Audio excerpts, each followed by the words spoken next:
नमस्कार दर्शकों। यह सुनने में आया है कि काठियावाड़ी घोड़ों की मार्केट वैल्यू बहुत कम होती है और इसीलिए लोग इसे खरीदना पसंद नहीं करते हैं। लेकिन मुझे आज ही पता चला कि एक घोड़ी के लिए किसी ने ब्लैंक चेक ऑफ़र किया था। तो मैं तुरंत निकल पड़ी उस घोड़ी और उसके ओनर से मिलने, जो कि गुजरात के पड़धरी गांव में रहते हैं। अभी मैं पहुंचने वाली हूं मधुबन फाउंडेशन पड़धरी में, जिसके ओनर हैं वीर वीरेंद्र भाई खारा। तो दर्शकों, मैं पहुंच चुकी हूं और जल्द ही मिलवाती हूं उस काठियावाड़ी घोड़ी से जिसका नाम है विक्टोरिया।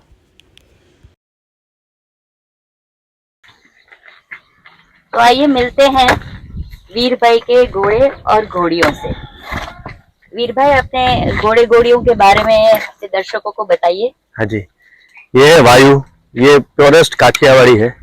ये अभी 1 साल और 3 महीने का हुआ है। सो अभी ये कोल्ट है। ये विक्टोरिया और पाड़िया नवरत्न का बेटा है। विक्टोरिया जो हमारे यहाँ की सबसे रूप की रानी जिसको बोलते हैं हम, वो विक्टोरिया उसका बेटा है। अच्छा। ये है झांसी, ये भी सेम 1 साल और 3 महीने की है। ये फिली है। और ये झूमर और नवरत्न पाड़िया की बेटी है। ये भी 1 साल और 3 महीने की है। ये दोनों आप जो देख रहे हो उसके कलर्स ग्रे हो जाएंगे। मतलब दोनों एक ही कलर के हो जाएंगे? दोनों ग्रे हो जाएंगे, ये मदर की तरह। अच्छा। ये वायु जो है उसकी मदर है विक्टोरिया। ये मैं साणतली से लाया हूँ 3 साल पहले। इसका फादर राज है और साणतली की घोड़ी बिट्टू ये उसकी माँ है। ये अभी 7 साल के आसपास है। और इसकी दो कोल्ट है। एक कोल्ट है जो वाघाना दरबार के पास है और एक मेरे यहाँ पे हुआ है बोन। विक्टोरिया, ये she is the best mayor for riding. इसको आप 30 किलोमीटर, 40 किलोमीटर, 50 किलोमीटर कितना भी बोल दो, ये कभी थकेगी नहीं। और आज के टाइम पे आपको काठियावाड़ी में ये एक ट्रेट या क्वालिटी बोल सकते हैं कि ज्यादा चल सकते हैं आराम से। इस मतलब इसके ऊपर हम थक जाते हैं लेकिन ये नहीं थकेगी। और आप देखोगे ये फ्ली बिटन ग्रे, ये भी आपको आज के टाइम पे ऐसे काठियावाड़ी बहुत रेयर देखने को मिलेंगे। काठियावाड़ी में इतनी वैल्यू नहीं है आज के टाइम पे। लेकिन ये विक्टोरिया को हमको एक बार 21 लाख की ऑफर आई है और एक बार एक ब्लैंक चेक की ऑफर आई है कि ब्लैंक चेक रख के जाता हूँ, आप में जितना ताकत है उसला लिख लेना। अच्छा। लेकिन ये मेरे वहां भेज दीजिए।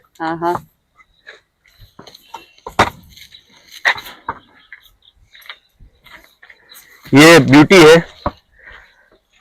ये मेरी फर्स्ट, मेरे फार्म की फर्स्ट घोड़ी जो मैंने परचेज की थी। अच्छा। इसका फादर भी राज है। इसने भी 2 डिलीवरी की हुई है। एक फिली है जो जोधपुर साइड है और एक फिली जो अभी हमारे यहाँ 3 महीने पहले बोर्न हुई है। इसके ऊपर हमने सारंगखेड़ा में 2nd रैंक भी विन किया हुआ है। और ये इसने I think near about 2 endurance 30 kilometre वाली, 40 किलोमीटर वाली कंप्लीट की है। हमारे यहाँ पे आप जो भी घोड़े देखोगे वो मल्टीपर्पज रहेंगे, जिसको हम राइडिंग भी करते हैं, जिसको हम ब्रीडिंग भी करते हैं और जिसको हम शोइंग भी करते हैं, शो में भी ले जाते हैं। बहुत अच्छा।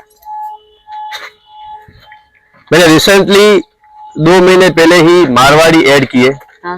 काठियावाड़ी से थोड़ा मतलब ग्रुप सर्कल ऐसा हो गया तो सब बोलते रहते कि थोड़ा ऐड कीजिए थोड़ा, तो रिसेंटली मैंने मारवाड़ी ऐड किए।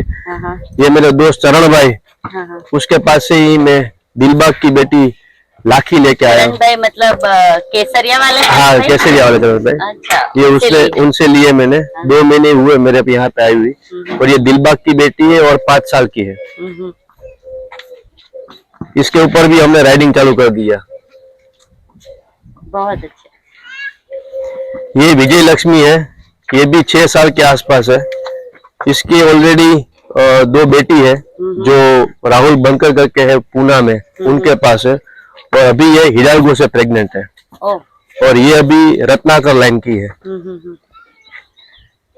इसके ऊपर भी हमने धीरे धीरे राइडिंग स्टार्ट कर दिया। हमारे यहाँ जो भी घोड़े हैं वो riding, lunging, breeding and showing multipurpose के हिसाब से ही हम रखते हैं। Very good. सबका डेली मालिश होता है, हाँ हाँ। सबका फूड, सबका लंजिंग, मतलब उसका एक साइकिल है 12 घंटे का, वो उसको कंपल्सरी फॉलो करना है। और आप खुद पर्सनली ये सब देखते हैं कि यहाँ पे कोई मैनेजर वगैरह रखा हुआ है? फार्म में मैनेजर है, बट मैनेजर का रोल सिर्फ मैनेज करना है। घोड़ों का जो स्पेशली है वो मेरा साला है देवांग करके, जी जी। जो 10 साल में 10 साल से देवांग जी। नमस्ते। जो 10 साल से घोड़ों के साथ है, मतलब उसका राइडिंग सीखा, जहाँ से सीखा वो 10 साल से घोड़ों का each and every care, food, management, maintenance, वो सब ये करता है। Very good. हमको राइडिंग भी देवांग भाई ने सिखाया है। अच्छा।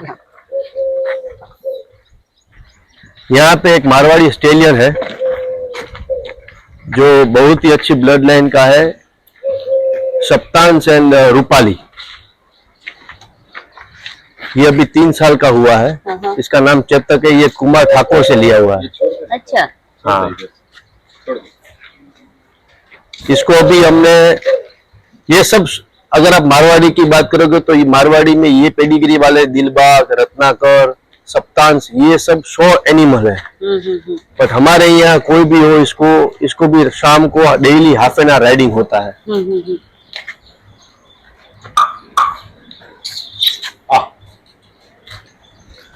ये कब लाए आप? इसको भी 2 महीने हुआ है। अच्छा।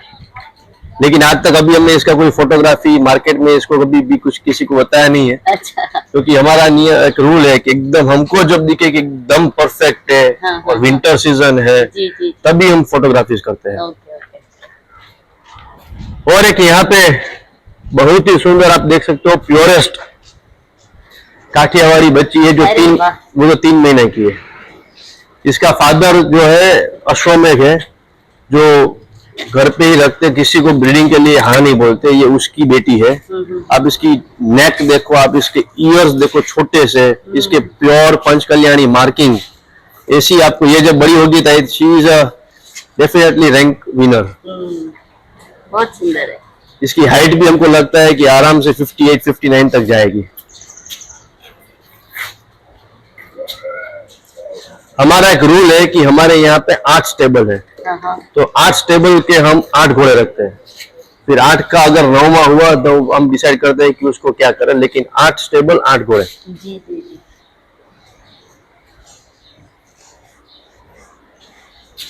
देखिए दोस्तों, स्टेबल्स कितने क्लीन रखे हुए हैं इन्होंने।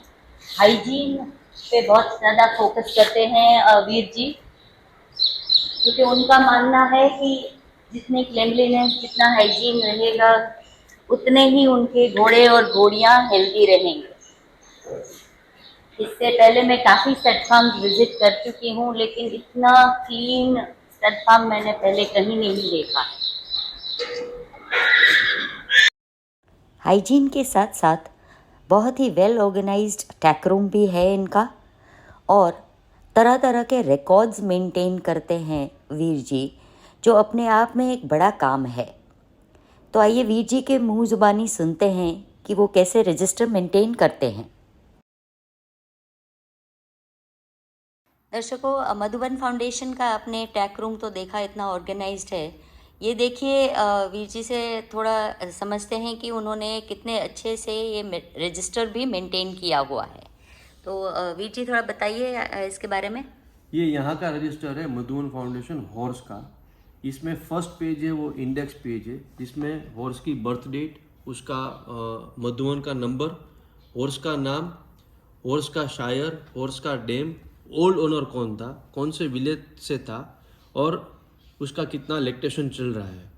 ये यहाँ से आप देख सकते हैं कि 1 से 18 तक के मेरे अलग अलग घोड़े का पूरा डिटेल। ये है इंडेक्स रजिस्टर। इसके बाद नेक्स्ट पे जाता है मेटिंग रजिस्टर। मेटिंग रजिस्टर में कौन से घोड़े के साथ कब मैंने मेटिंग करवाया और उसका कब डिलीवरी डेट आएगा। बहुत अच्छे। रजिस्टर। उसके बाद है वेट रजिस्टर। यहाँ पे जैसे कि हमारे पास यहाँ पे वेट मशीन है, जो हर फर्स्ट को यहाँ से मेरे को घोड़े का वेट कितना है वो आ जाता है। ये हम हर मंथली मैनेज करते हैं। 350 में से 330 हो गया, 315 हो गया, 333 हो गया। तो ये जब भी घोड़े प्रेग्नेंट है तो मंथ वाइज उसका कैसे ग्रोथ हो रहा है वो हमें मालूम पड़ता है। जैसे कि कोई भी बच्चा बोर्न हुआ तो यहाँ पे हमें इजीली मालूम पड़ता है। जैसे आप देख लीजिए यहाँ पे वायु है, तो वो 2-5-22 को 80 किलो का था और 1-6-22 को वो 105 किलो का है। अच्छा। सो मतलब एक महीने में उसका 25 kg ग्रो हुआ है। सो उसका सीजन के हिसाब से, वेदर के हिसाब से उसका ग्रोथ सही जा रहा है। 105 का 119, 130 आप देख सकते हो, 123। सो ये हम यहाँ पे मेंटेन करते हैं। वेट रजिस्टर के बाद, वेट के बाद आएगा डिवोमिंग, जो हम हर 6 महीने में करते हैं बड़े घोड़े को, और हर छोटे बच्चे को हर महीने, और उसके बाद 3 महीना, और उसके बाद 6 महीने। डिवोमिंग के बाद आएगा टिटेनियस इंजेक्शन, जो साल में 2 बार होता है। तो ये उसका समझ लीजिए कि ये घोड़ा है, उसको हमने 13/4/23 को किया था, तो अभी दूसरा यहाँ पे लिखा हुआ उसका नेक्स्ट आएगा 13/10/23 को। टिटेनियस के बाद आएगा रेबिस, जो हम साल में सब घोड़े को साल में 1 बार करते हैं। और रेबिस के बाद आएगा, जैसे कि कोई भी रीजन से यहाँ पे अगर घोड़े के लिए डॉक्टर आए हैं, तो डॉक्टर ने किस घोड़े को किसके लिए विजिट किया है उसका पूरा डिटेल, तो वो यहाँ पे डॉक्टर ने कौन से घोड़े में कौन सी दवा और क्या किया, डायग्नोसिस पूरा लिखा हुआ है। हाँ। सो नेक्स्ट टाइम भी हमें मालूम पड़े कि कौन से घोड़े के लिए वो वापस आए हुए। तो ये रजिस्टर जो 365 दिन ये हम इसको फॉलो करते हैं। वेरी गुड, बहुत ऑर्गेनाइज्ड है। Thank you. घोड़े का वजन निर्धारित करना पोषण और स्वास्थ्य का प्लानिंग करने के लिए बहुत महत्वपूर्ण होता है। हर किसी के पास शायद ऐसा वेइंग स्केल नहीं होता है, तो जिनके पास नहीं है वो या तो फॉर्मूला का उपयोग कर सकते हैं या वेट मेजरिंग टेप से भी वज़न का अनुमान लगा सकते हैं। एक काठियावाड़ी घोड़े का अप्रॉक्सीमेट वज़न 320 किलो से लेकर 420 किलो तक अच्छा माना जाता है। हालांकि घोड़ों का वज़न प्राथमिक रूप से घोड़े की नस्ल, उम्र और हाइट पर निर्भर करता है। देवांग परेख, जिनको 10 साल का राइडिंग का अनुभव है, वो यहाँ पर इन छोटे बच्चों को राइडिंग की ट्रेनिंग दे रहे हैं। इनमें से एक वीर जी का बेटा है और दूसरा उनका खुद का बेटा है। इन्होंने राजकोट के माउंटेड पुलिस ट्रेनिंग सेंटर से ट्रेनिंग ली हुई है और देवांग जी JB गोहिल सर भावनगर वाले और लेट श्री RD झाला सर को अपना गुरु मानते हैं। मधुवन फाउंडेशन पर वे घोड़ों का फूड, न्यूट्रिशन, स्टेबल्स का मेंटेनेंस वगैरह बखूबी निभाते हैं।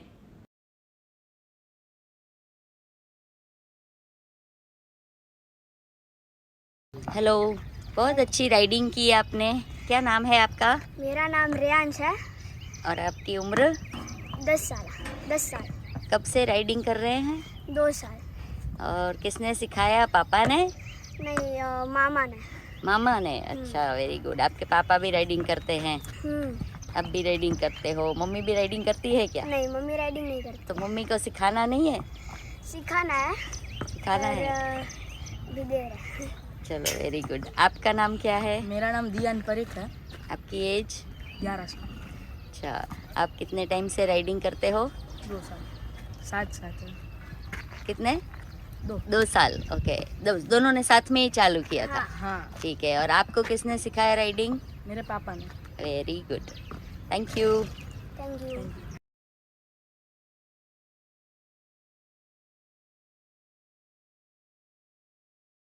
और ये हैं समीप कोठारी, वीर जी के साले। आइए उनसे भी बात करते हैं। समीप जी, बहुत अच्छी राइडिंग की आपने। Thank you. बहुत ही सुंदर कैंटरिंग, ट्रॉटिंग वगैरह की। कहाँ से सीखा आपने? मैं वैसे तो कॉलेज में जब था तब 6 महीने के लिए माउंटेड में गया था ट्रेनिंग के लिए, और फिर मैं 4 साल से यहाँ चिंटू भाई के अंडर कर रहा हूँ। उसने पूरा ट्रेनिंग दी है ये सब। अच्छा, माउंटेड मतलब यहाँ राजकोट में कि और कहीं? नहीं, राजकोट में पुलिस माउंटेड है ना, उसमें। Very good. और वहाँ पे ट्रेनिंग की फीस वगैरह कुछ लेते हैं? हाँ, वहाँ 3 महीने की ट्रेनिंग होती है, और तब मैं कॉलेज का स्टूडेंट था तो उसमें आधी फी थी मेरी, तो 3000 रुपये चार्जेस से, तो तब कॉलेज का 1500 था।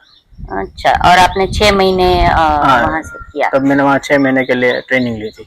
पहली बार जब घोड़े पे चढ़े तो कैसा अनुभव रहा आपका? बहुत अच्छा लगा। और डर नहीं लगा? नहीं, डर तो वैसे नहीं लगता है। और फिर यहाँ जीजा जी ने थोड़े पाले और फिर मैं यहाँ आ गया। Very good, thank you. Veer ji, ये बताइए, ये फार्म कितने साल से है? ये फार्म जो मधुवन फाउंडेशन है वो यहाँ पे तो 3 साल से है, लेकिन मैंने सबसे पहले गिर गाय रखना चालू किया था 4 साल से। तो पहले मैं शोरूम पे रखता था, वहाँ पे मैंने गौशाला बनाई थी। फिर जैसे ही गाय का क्वांटिटी बढ़ा तो मैंने पूरा यहाँ पे फार्म पे शिफ्ट कर दिया। गिर गाय पहले मैं रखता था, और फिर ये सब नॉलेज मैंने लिया है आचार्य श्री घनश्याम जी महाराज से। तो उसके साथ रह के फिर मेरे को घोड़े का भी शौक़ लग गया, और 3 साल 4 साल से ही मैंने घोड़े रखने चालू किए हैं। सो ये जो फार्म है वो 3 साल से है। अच्छा, तो जब आपने पहले घोड़े रखने शुरू किए तो आपने काठियावाड़ी खरीदे कि मारवाड़ी घोड़े खरीदे? नहीं, मैंने फर्स्ट हॉर्सेस मैंने 1 से 12 तक, मेरे पास 12-13 घोड़े मैंने परचेज़ किए, वो सब मैंने काठियावाड़ी ही परचेज़ किए। तो अभी आपके पास कितने घोड़े और घोड़ियाँ हैं? आज की तारीख में मेरे पास 9 घोड़े हैं। उसमें 2 काठियावाड़ी मेर है, 2 काठियावाड़ी फिली है, 1 काठियावाड़ी कोल्ट है। मारवाड़ी में 3 मारवाड़ी घोड़ी है और 1 मारवाड़ी स्टेलियन है।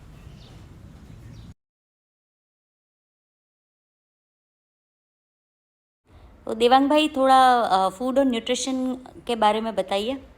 हम लोग ज़्यादातर क्या है कि नेचुरल फूड पे ज़्यादा बिलीव करते हैं, तो ज़्यादातर जो सप्लीमेंट और वो सब हम लोग कम देते हैं। हम लोग जो देते हैं वो बार्ली यानी जौ है, गेहूं है, बाजरा है, उसका हम लोग 2 टाइम सुबह और शाम, फिर साथ में थोड़ा बहुत कभी कभार गुड़ भी दे देते हैं। तो ये सब न्यूट्रिशन में हम लोग देते हैं घोड़े को हमारे। बाकी 2 टाइम का सूखा हो जाता है और एक टाइम का हरा हो जाता है। तो बाजरा वगैरह हर सीजन में देते हैं कि सीजन के हिसाब से सीजन चेंज? के हिसाब से हम लोग चेंज करते रहते हैं। जो हमारा बार्ली हमारा कंटिन्यू ऑलमोस्ट रहता है, फिर प्लस माइनस क्वांटिटी रहता है। जी जी। वीर जी, ये बताइए कि जब आप घोड़े खरीदते हैं तब कोई स्पेसिफिक आदतें लेकर आते हैं घोड़े, तो आप उसे कैसे चेंज करते हैं? मैं जब घोड़ा खरीदता हूँ तो मैं तो मेनली उसका पेडिग्री और उसका बॉडी स्ट्रक्चर कन्फर्मेशन उसके ऊपर ज़्यादा जाता हूँ। उसके बाद काफ़ी मेरे यहाँ पे एक्सपीरियंस मेरे को हुआ है कि जो घोड़े एक घोड़ा मैंने लिया था जो कांटे वाली बीट से ही आया था कि ये इसके बिना राइडिंग नहीं करता है, बट हम यहाँ पे एज अ चैलेंज उसको लेते हैं और हम यहाँ पे स्नेफल बीट ही यूज़ करते हैं। उसके अलावा आपको मेरे यहाँ पे अटैक रूम में कुछ देखने को नहीं मिलेगा। Very good. तो हमने उसको 10-15 दिन, महीने दिन में उसको स्नेफल बीट में उसको ट्रेन कर दिया, और उसमें हमने अलग ऐसा किया कि 2 महीने के बाद 3 महीने के बाद वही सेम घोड़ी को हमने बीटलेस राइडिंग भी शुरू कर दिया। अरे वाह, ये तो बहुत अच्छी बात है। वीर जी, ये बताइए कि आप ब्रीडिंग और सेल परचेज भी करते हैं यहाँ से? सेल परचेज में अभी तक तो मैंने परचेज ही किया है। अभी तक मेरा काठियावाड़ी और मारवाड़ी मिला के मेरा यहाँ पे MV सिंबल है मधुवन का, तो वो MV 19 तक पहुँच गया है। और मैं ब्रीडिंग भी करता हूँ, और बहुत बारीकी का ध्यान रख के मैं ब्रीडिंग करता हूँ कि कौन सी घोड़ी है, उसमें कौन से उसके हुफ्स कैसे है, उसकी गर्दन कैसी है, उसमें उसकी पेडिग्री क्या है, उनको मेरे को कौन से घोड़े से ब्रीडिंग करवाना है, वो मैं एकदम आराम से 10 बार सोच के उसके बाद ही मैं ब्रीडिंग करता हूँ। और जहाँ तक सेल की बात करें तो आप भी देखोगे कि मार्केट में काठियावाड़ी का समझ लो वैल्यू नहीं है, बट ऐसा मेरे साथ कभी नहीं हुआ है, क्योंकि मेरे यहाँ पे मैं जिस तरीके से प्योर और फिजिकल फिट और जिस तरीके से ब्रीडिंग करता हूँ, मैंने अभी फ़िलहाल 1 महीने पहले ही मेरी एक मेर है वो मैंने 5 लाख में बेची है। नो डाउट मैंने कहीं घोड़े यहाँ पे काठियावाड़ी में 3 लाख में भी लिए हैं, 4 लाख में भी लिए, लेकिन आज मेरे पास जो भी काठियावाड़ी है, अगर मेरे को कल सुबह भी उसमें से किसी को भी निकालना है तो मेरे को आराम से उसका 5 लाख रुपया पर हॉर्स का मिल सकता है। सो मेरे यहाँ पे रूल है कि मेरे पास 8 स्टेबल है, तो 8 स्टेबल के 8 घोड़े मैं रखता हूँ। जब भी कोई 9वां घोड़ा इसमें आता है तो मैं किसी एक को मैं उसमें से सेल करता हूँ। जी जी। और ब्रीडिंग के बारे में और कुछ बताइए। यहाँ पे आपके फार्म पे जब ब्रीडिंग करते हैं, कभी ऐसा हुआ है कि कोई घोड़ी प्रेग्नेंट नहीं हो पाई? मैं उसके बारे में बताऊँ तो जेन्युइनली मैं बहुत लकी हूँ कि अभी तक मैंने बड़ी नियर अबाउट 8 से 9 घोड़ी ली है, लेकिन एक भी घोड़ी ऐसी नहीं है जिसने यहाँ पे मेरे को बच्चा नहीं दिया हो। मतलब सब घोड़ी मेरे यहाँ पे टाइम पे हिट में आई है और प्रेग्नेंट हुई है। उसका मैं श्रेय देने जाऊँगा तो वो देवांग भाई को ही देने जाऊँगा। तो देवांग भाई, आप थोड़ा बताइए कि सक्सेसफुल ब्रीडिंग के पीछे क्या कारण है। बेसिकली मेरा ये मानना है कि जो घोड़ा घोड़ी जो भी फिट होगा वो फिट बच्चा देगा। तो फिट रहने के लिए फिज़िकल एक्सरसाइज जो है वो मायने रखता है, और इसी हिसाब से हम लोग सुबह में 15-20 मिनट आधा घंटा लंजिंग करवा देते हैं घोड़े को, जब भी हम लोग राइड नहीं करते हैं तब, और बाकी हफ्ते में 2 से 3 दफ़ा हम लोग ऑलमोस्ट राइडिंग करते हैं, जिससे घोड़ा भी फ्रेश होता है, हम लोग भी फ्रेश हो जाते हैं, घोड़े भी फिट रहते हैं और हम भी फिट रहते हैं। तो ये एक्सरसाइज का और जो ये कॉम्बो है ना, उसके हिसाब से मेरा ये मानना है कि हमारे वहाँ जो रिज़ल्ट आ रहे हैं, जो भी टचवुड के जो भी आ रहा है वो अच्छा आ रहा है, और ऊपर वाले की मेहरबानी है कि यहाँ पे कोई घोड़े को दिक्कत नहीं आ रही। इवन हमारे वहाँ 1-2 एनिमल ऐसे आए जो बाहर से आए थे और जो 6-6, 7-7 साल ऑलमोस्ट ट्राई कर चुके थे, और उसके लिए ब्रीडिंग के उसको एक बच्चा लेने के लिए उन्होंने शायद 3 से 4 लाख रुपए ट्रांसपोर्टेशन ये फलाना ढिमकाना करके ऑलमोस्ट सब कर लिया था। तो वो घोड़ी हमारे वहाँ सिर्फ 3 से 4 महीने के लिए आई थी, और वो 4 महीने में वो प्रेग्नेंट कंफर्म प्रेग्नेंट करके हम लोगों ने दिया, और फिर उन्होंने एक बच्चा भी लिया।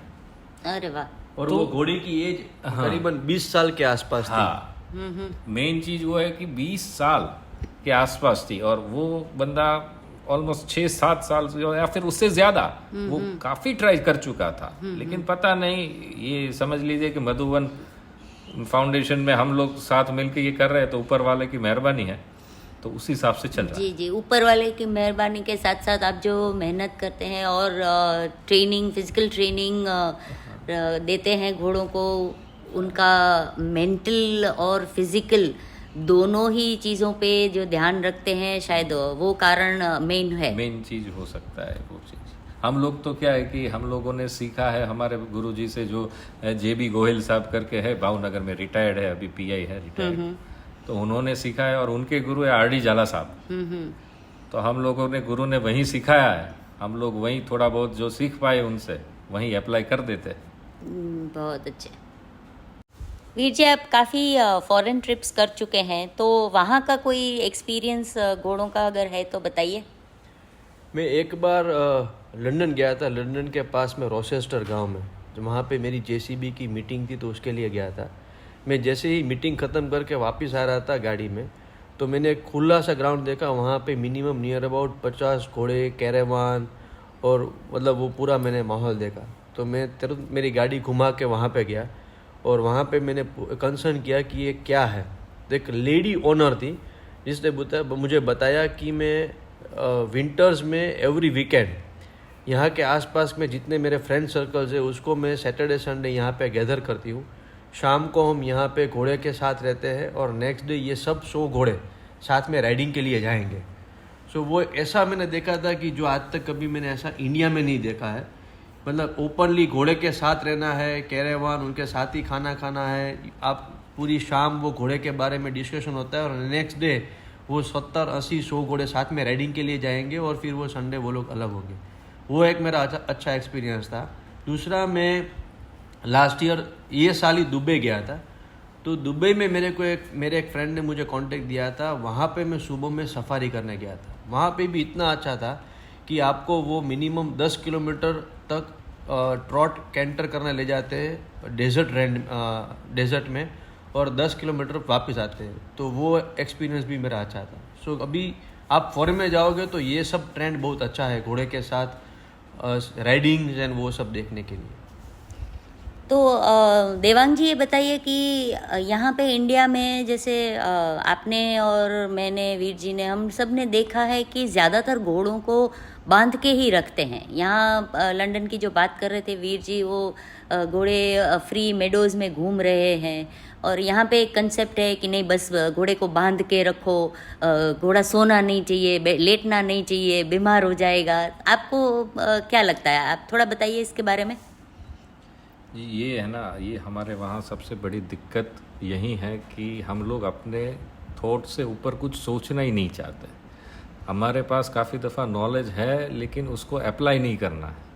ऐसा नहीं है कि मैं जो बोल रहा हूँ मैं सब सीख के ये मुझे जो लग रहा है ये इस हिसाब से मैं बोल रहा हूँ जी जी। कि काफ़ी लोगों को पता है कि ये करना चाहिए, ये सही है, ये गलत है, लेकिन अप्लाई करने में क्या है कि सब लोग मन नहीं मना पाते हैं। और काफ़ी दफ़ा क्या होता है कि ये जो आपने फॉरेन वाला जो ट्रेंड बोला, तो फॉरेन में क्या है कि ये लोग हॉर्सेस जो है वो राइडिंग पर्पस के लिए रखते हैं। हम लोग जो है हमारा पर्पस राइडिंग और ब्रीडिंग दोनों अलग ही कर दिया है। जो राइडिंग के हॉर्सेस है वो ब्रीडिंग नहीं कर सकते, वो ब्रीडिंग के हॉर्सेस है वो राइडिंग नहीं कर सकते। जबकि एक घोड़ा है, वो जो घोड़ा है वो एथलीट है। अगर आप उसको फिजिकली मेंटली आप उसको थोड़ा एक्सरसाइज नहीं दोगे, पूरे के पूरे दिन आप स्टेबल में रखोगे, 10 दिन में हफ्ता दिन में आप बाहर छोड़ोगे, तो वो बदमाशी करेगा। उसके पास उतना ताकत है, वो कहाँ यूज करेगा, वहीं करेगा आपके ऊपर। फिर आप सवारी करोगे, वो 2 पैर पे हो जाएगा, नहीं बैठने देगा। लेकिन जब हम लोग एक जो उसको एक रूटीन में हम लोग जैसे डिसिप्लिन में एक हम लोग रूटीन बोल सकते हैं कि सुबह भाई उसको ये बजे इतने टाइम पे ये हो जाना चाहिए, उतने टाइम पे ये हो जाना चाहिए, लंजिंग करो, मालिश करो, नहलाओ, तो कोई भी बदमाश से बदमाश घोड़ा 3 से 4 महीना या ज़्यादा से ज़्यादा कोई 6 महीना उसमें एक अच्छा घोड़ा बन के वो बाहर आ सकता है। मेरा खुद का ये एक्सपीरियंस भी है, ये मानना भी है। हमारे वहाँ जब हम लोगों ने काठियावाड़ी लिए तो सब लोग बोले यार काठियावाड़ी बहुत वो ऐसे होते हैं, फलाने होते हैं, ढिमके होते हैं। लेकिन हम लोगों ने जब लेके आए तो उसका तब कंडीशन थोड़ा एग्रेसिव था, लेकिन आज की डेट में हम लोग राइड कर रहे हैं उस पे, वही घोड़े पे, कोई बदमाशी नहीं है, कोई चीज नहीं है, जैसे बोलो वैसे करते हैं। वही चीज है भाई, हम लोग कैसे उसको रखते हैं। एक बच्चा एग्जाम्पल के तौर पे, एक अगर बच्चा छोटा सा बच्चा है, अगर वहाँ पे उसको कैसा एटमॉस्फेयर मिलता है वो उस हिसाब से ग्रो करता है, उस हिसाब से समझता है। हमारे घर में जैसा एटमॉस्फेयर होगा वैसा ही हमारा बच्चा हो। सही। एक सिंपल लॉजिक ये है। अगर आपको ऐसा लगता है 10 दिन के बाद, तो आप लोग खुद घर पे ले जाओ, 10 दिन के बाद निकलो, आपका मेंटली और फिजिकली फिटनेस आप देखो। फिर जब आपको ये चीज नहीं करना है तो वो एनिमल पे जो भी करना है वो पहले आप अपने पे अप्लाई कर दो, फिर एनिमल पे करो, आपको पता चल जाएगा आप क्या कर रहे हो। सही है। सिंपल लॉजिक है ये। पूरा वीडियो देखने के लिए धन्यवाद। लाइक, शेयर, सब्सक्राइब कीजिए।